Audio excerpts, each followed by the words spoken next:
First అంటే సంఘ పెద్దయినా, పరిచారకుడైనా, బోధకుడైనా, ఆరాధికుడైనా, ఏ వ్యక్తి అయినా ఆ వ్యక్తికి ఉండవలసినటువంటి ప్రాథమికమైన బేసిక్ అర్హత ఎఫ్ అంటే ఫ్యామిలీ.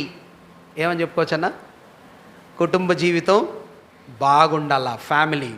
నెంబర్ 2 ఐ అంటే ఇంటిగ్రిటీ, యథార్థమైన వ్యక్తిగా ఉండాలా. సంఘ పెద్దయినా, పరిచారకుడైనా, బోధకుడైనా, ఆరాధికుడైనా వీళ్ళందరిని గురించి మనం చెప్పుకున్న అన్ని వచనాల్లో, అన్ని విషయాల్లో వాళ్ళు ఇంటిగ్రిటీ అంటే యథార్థపరులు, నమ్మకమైన వ్యక్తులుగా ఉండాలా. నెంబర్ 1 ఏంటి?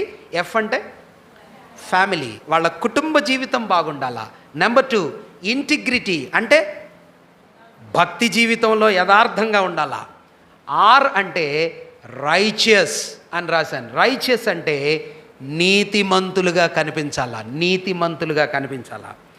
ఎస్ అంటే మీరు చెప్తారా? స్పిరిట్ ఫిల్డ్, ఆత్మతో నింపబడిన వ్యక్తి అయి ఉండాలా. వాక్యం చేత నడిపించబడే వ్యక్తి అయి ఉండాలా.